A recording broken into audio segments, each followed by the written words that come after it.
रोज रोज kitchen साफ करना अच्छा नहीं लगता और खास तौर पे अगर आप नौकरी करती हो तो समय ही नहीं मिलता। बच्चे और घर के डेली रूटीन के काम को पूरा करते करते हम इतना थक जाते हैं कि चाह कर भी किचन को ऑर्गेनाइज्ड रखना मुश्किल होता है। ऐसा लगता है मानो कोई जादुई छड़ी मिल जाए जिसे बस घुमाया और किचन साफ। पर ये तो फैंटेसी है, लेकिन आज इस फैंटेसी को कुछ हद तक रियल बनाने की कोशिश करते हैं। नमस्कार, आप सभी का मेरे चैनल पे स्वागत है। आप मेरे पीछे मेरे किचन का कुकिंग काउंटर टॉप देख पा रहे हैं और इसे साफ सुथरा और ऑर्गेनाइज्ड रखना हम सभी गृहिणियों के लिए एक चैलेंज होता है। हम अपनी पूरी कोशिश करते हैं कि इन्हें हम अच्छे से साफ और ऑर्गेनाइज्ड रखें, लेकिन ऐसी कौन सी गलतियां या चूक हमसे हो जाती हैं जिनकी वजह से हमारी पूरी मेहनत पे पानी फिर जाता है। आइए उन वजहों को जानते हैं। अक्सर हर इंडियन किचन के कुकिंग काउंटर टॉप पे आपको इस तरह की मसालेदानी जरूर नजर आएगी, क्योंकि लोगों की ऐसी धारणा है कि इससे मसाले निकाल निकाल कर यूज करना कन्वीनियंट होता है। लेकिन मेरा ऐसा मानना है कि चूंकि ये डिब्बे एयर टाइट नहीं होते हैं तो मसालों की ऑथेंटिसिटी, अरोमा या फिर खुशबू कहीं ना कहीं लुप्त हो जाती है। और दूसरी बात ये कि ज्यादातर स्पाइस बॉक्सेस सर्कुलर शेप में आते हैं, तो गोल आकार होने की वजह से जगह काफी वेस्ट होता है। और तीसरी सबसे अहम बात ये कि इसमें ज्यादा से ज्यादा 7 या 10 मसाले ही रखे जा सकते हैं, तो सिर्फ 10 मसालों के लिए इसे काउंटर टॉप पे रखना मेरे हिसाब से कोई मतलब नहीं बनता। तो इससे बेहतर तो ये होगा कि क्यों ना मैं अपने इस पूरे ड्रॉर को ही अपना स्पाइस बॉक्स बना लूं। यहाँ सभी कुछ मिल जाएगा, you name it and it's there. चाहे वो खड़े मसाले हों, पाउडर मसाले हों, कस्टर्ड पाउडर, कॉर्नफ्लावर, थोड़े बहुत ड्राई फ्रूट्स, सारे के सारे मसाले और चीजें एक ही जगह मिल जाती हैं। और ये मेरे गैस स्टोव के बिल्कुल करीब है, तो यहाँ से इन्हें यूज करना भी बहुत कन्वीनियंट होता है। बस यही है कि एक स्पाइस बॉक्स के ढक्कन को खोलने के बजाय मुझे 5 बॉटल्स के ढक्कन को खोलना पड़ता है।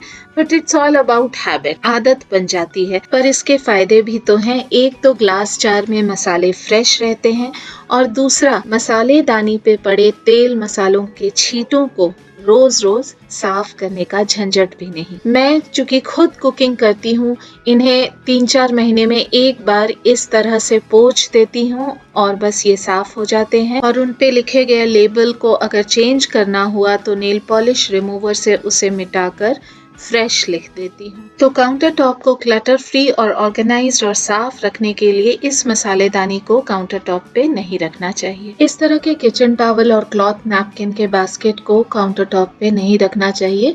इसके बदले आप पुराने कपड़ों को छोटे छोटे पीसेस में काट कर इस तरह के डिब्बे में रख सकती हैं, और अगर कोई स्पिलेज होता है या कुछ गिर जाता है तो उसे इससे पोंछ कर इसे फेंक सकती हैं। यूज एंड थ्रो, इससे पुराने कपड़े यूज भी हो जाते हैं और पेपर नैपकिन की भी बचत होती है। और इस किचन टॉवल वाले बास्केट को मैं किचन सिंक के नीचे वाले कैबिनेट में रखती हूँ। काउंटर टॉप को खाली रखने का मतलब ये नहीं कि चीजों को बस अंदर घुसा कर रख दिया जाए। जहाँ भी चीजों को रखें ऑर्गेनाइज्ड वे में रखें ताकि जरूरत पड़ने पे आसानी से मिल जाए। और इसी तरह से मैंने पेपर नैपकिन को भी काउंटर टॉप पे नहीं बल्कि इस कैबिनेट डोर के साइड में लटका कर रखा है। कुछ चीजें जैसे कि ये नाइफ होल्डर को किचन काउंटर टॉप या फिर किचन काउंटर टॉप वॉल पे हैंग करने से हमारा ही काम बढ़ता है। इससे तो अच्छा होगा कि इन्हें ड्रॉर्स के अंदर रखा जाए जहाँ की इन्हें मेंटेन करने की कोई जरूरत ही ना पड़े। ऐसा नहीं है कि अगर मैं ये नाइफ स्टैंड यहाँ काउंटर टॉप पे रखूं तो मुझे यूज करने में आसानी होगी या फिर समय कम लगेगा। रादर मैं ये कहूंगी कि इस कैबिनेट से नाइफ निकाल कर मुझे अपना काम करने में ज्यादा सहूलियत महसूस होगी, क्योंकि काउंटर टॉप पे आप देख सकते हैं कितनी ज्यादा जगह है। मैं काउंटर टॉप को ही as a chopping board use कर रही हूँ क्योंकि ये बिल्कुल साफ है और जगह भी है काम करने के लिए। और इसे तुरंत हल्के हाथों से अगर आप साफ कर लेती हैं तो कोई वजह नहीं दिखती है जिससे कि आपका किचन काउंटर टॉप गंदा या फिर अनऑर्गेनाइज्ड दिखे। तो इन छोटे छोटे टिप्स को फॉलो करके आप अपना समय और मेहनत दोनों बचा सकती हैं। आप में से बहुत लोगों के मन में ये सवाल आ रहा होगा कि अगर हमारे किचन में ऐसा कैबिनेट्स या ड्रॉर्स नहीं है तो फिर क्या करें? तो उन लोगों के लिए मैं इस तरह के ड्रॉर्स सजेस्ट करूंगी।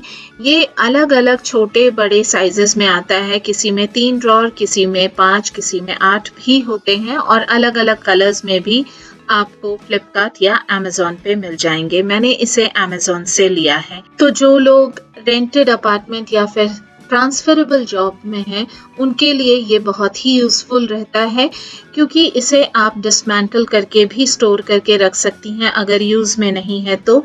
और इसमें किचन की बहुत सारी चीज़ों को आप धूल और चिकनाई से बचाकर रख सकती हैं। मैं इसे यूटिलिटी आइटम्स रखने के लिए यूज़ करती हूँ और इसमें नीचे व्हील्स भी लगे होते हैं, जिससे इसे मूव करने में आसानी होती है। इसका लिंक नीचे डिस्क्रिप्शन बॉक्स में मिल जाएगा। किसी भी चीज़ को डायरेक्ट काउंटर टॉप पे रखने से एक एक चीज़ को हटा कर काउंटर टॉप को पोंछने में समय ज़्यादा लगता है। तो ज़रूरत वाली चीज़ों को काउंटर टॉप पे रखने के लिए किसी ट्रे या फिर इस तरह के बास्केट का इस्तेमाल ज़रूर करें। इससे साफ सफाई करने में आसानी तो होगी ही, साथ ही देखने में भी ये नीट एंड टाइडी लुक देता है। फ्लोटिंग शेल्फ की मदद से भी काउंटर टॉप पे काफ़ी स्पेस जनरेट किया जा सकता है और चूंकि ये मेटालिक नहीं है, इसमें जंग लगने का भी सवाल नहीं उठता है। और ग्लास का होने की वजह से एक तो इस पर चिकनाई जमने का डर नहीं रहता है और दूसरा इसे साबुन और पानी से इजीली साफ किया जा सकता है। मैं इसे 2-3 महीने में सिर्फ एक बार साफ करती हूँ और मेरे पुराने व्यूअर्स इस सेटअप को सालों से देख रहे होंगे, तो अब मैंने इसे थोड़ा सा चेंज करने का सोचा और उसके लिए मैंने एक पुराना टिन का डब्बा लिया है और उस पे मैं येलो कलर से ऑयल पेंट कर रही हूँ। डबल कोट पेंट करने के बाद इसे अच्छी तरह से सूखने के लिए रख दिया और उसके बाद ईयरबड्स का इस्तेमाल करके मैं इसके ऊपर छोटे छोटे फ्लावर्स के पैटर्न्स बना रही हूँ। कुछ इस तरह से व्हाइट और येलो का लाइट कलर कॉन्ट्रास्ट इसमें ब्राइटनेस ऐड कर रहा है। पैटर्न मैंने बहुत ही सिंपल रखा ताकि जल्दी से बन जाए। जो समय लगा बस सूखने में लगा। तो बिना ज़्यादा खर्च किए और थोड़ी सी क्रिएटिविटी से किचन में थोड़ी सी चेंज और एक तरह का फ्रेशनेस ऐड किया जा सकता है। और इसके ढक्कन पे मैंने इस तरह से लेबल कर दिया है टी एंड शुगर। फ्यूचर में इसे किसी और पर्पस के लिए भी यूज कर सकती हूँ। उस पुराने वाले सिरामिक जार को डिस्कार्ड तो नहीं करूंगी, बदल बदल कर इसे यूज करती रहूंगी। इसे अरेंज करने के बाद मुझे वो कॉफी का बॉटल थोड़ा सा आउट ऑफ प्लेस लगा, तो उसे भी मैंने पेंट कर दिया। और इसी के साथ मेरा ये छोटा सा टी स्टेशन या कॉफी स्टेशन, जो कि आजकल बहुत ट्रेंडिंग है, तैयार हो गया। किचन अप्लायंसेस की जगह यहाँ काउंटर टॉप पे नहीं बल्कि कैबिनेट के अंदर होना चाहिए, क्योंकि इन्हें हम दिन भर में मुश्किल से एक बार यूज करते हैं या फिर कभी तो उतना भी नहीं। और कैबिनेट से निकालने और रखने में जितना समय लगेगा उससे कहीं ज़्यादा समय यहाँ काउंटर टॉप पे रखने से उन पर पड़ी धूल और चिकनाई की साफ सफाई करने में लगेगा।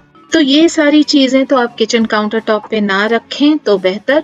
और किचन काउंटर टॉप को साफ और ऑर्गेनाइज रखने का एक छोटा सा लेकिन बहुत ही इम्पोर्टेंट टिप देना चाहूँगी, और वो ये कि जब भी आप कोई काम करती हैं किचन में और दूसरा काम शुरू करने से पहले वाले काम के दौरान फैली हुई चीज़ों को समेट लें, किचन को हल्के तौर पे साफ कर लें, तभी दूसरा काम शुरू करें। अब जैसे यहाँ थोड़ा सा स्पिलेज हो गया तो इसे मैं तुरंत साफ करूँगी, नहीं तो अगर ये सूख गया तो इसे साफ करने में मेहनत भी ज़्यादा लगेगी और समय भी। और साफ सुथरे किचन में काम करने में मन भी लगता है और काम झटपट निपट भी जाता है। जैसे कि यहाँ अभी घी बनाने के बाद जितना भी मेस था काउंटर टॉप पे, उसे मैंने हल्के तौर पे साफ कर लिया, चीज़ों को जगह पर रख दी हूँ, उसके बाद ही रोटी बनाना शुरू की हूँ। तो इस वजह से रोटी बनाने के बाद मुझे ज़्यादा समय नहीं लगेगा काउंटर टॉप को वाइंड अप करने में।